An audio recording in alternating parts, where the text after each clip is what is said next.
I'm Dr. Natalie Marks, and we're back with another quick cup of knowledge. I'm joined today by Darcy Palmer. She's a credentialed veterinary technician with a specialty in anesthesia and analgesia. She's also currently the executive secretary for the Academy of Veterinary Technicians in Anesthesia. Thanks so much for being here today. Thank you for having me.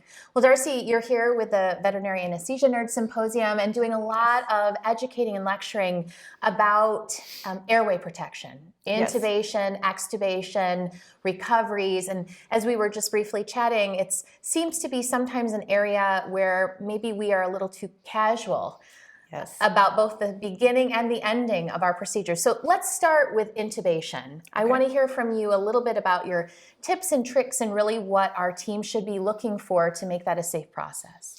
Okay.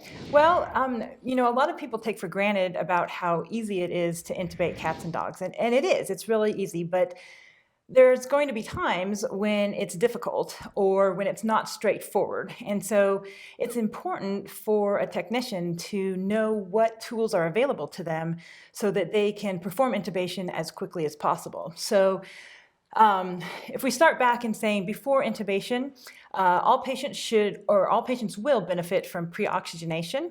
So if they can have a face mask put up to their nose for at least 3 to 5 minutes, that's really going to prolong the onset of any clinical signs of hypoxemia.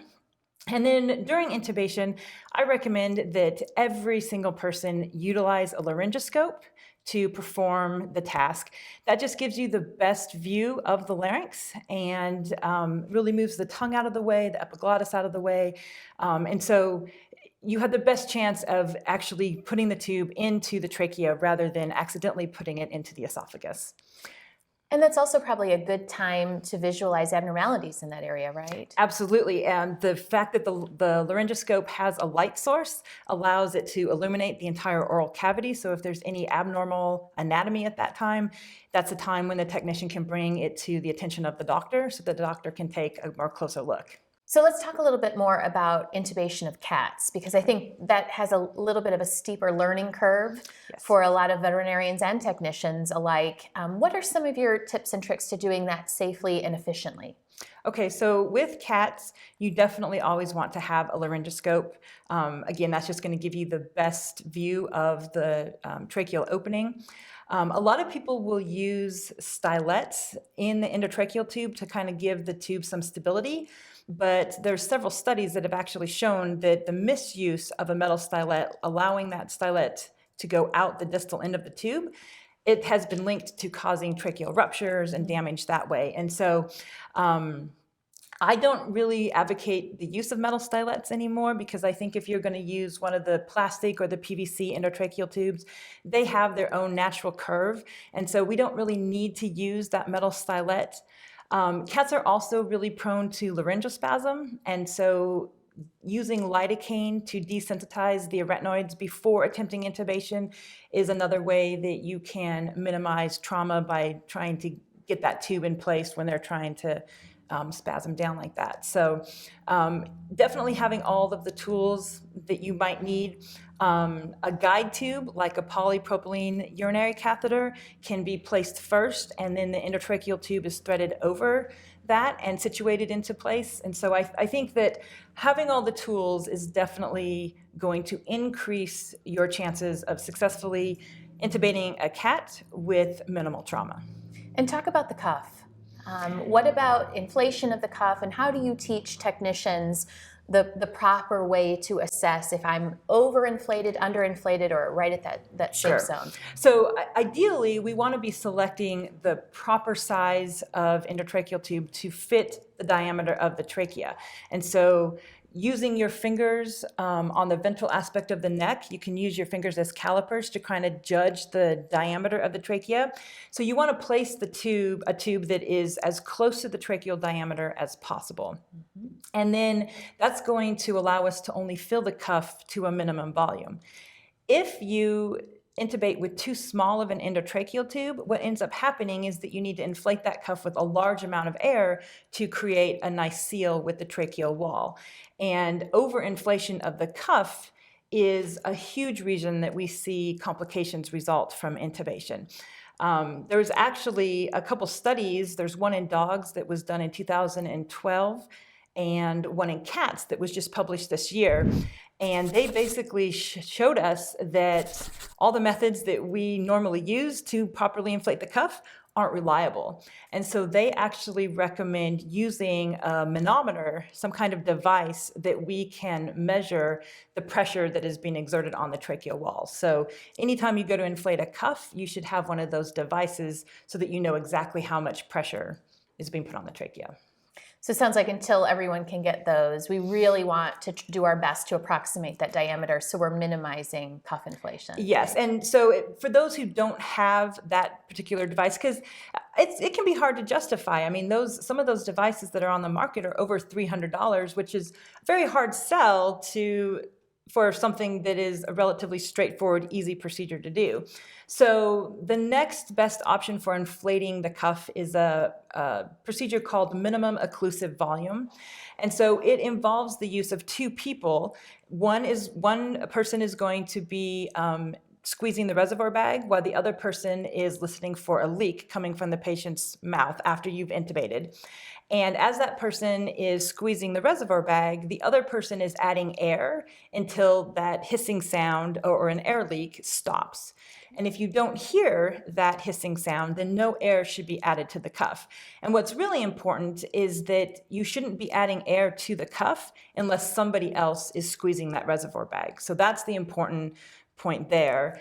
A lot of people will just add an undisclosed amount of air to the cuff and not give it a second thought. But if you have chosen the proper size endotracheal tube to place in your patient, you might not need more than just a couple mils of air. Good points. Very good points and helpful and good alternatives for practices. Yes. So we're going to shift now to the end of the procedure and the extubation or the recovery process, which I think a lot of people would argue is one of the most dangerous aspects of an anesthetic procedure itself. Absolutely.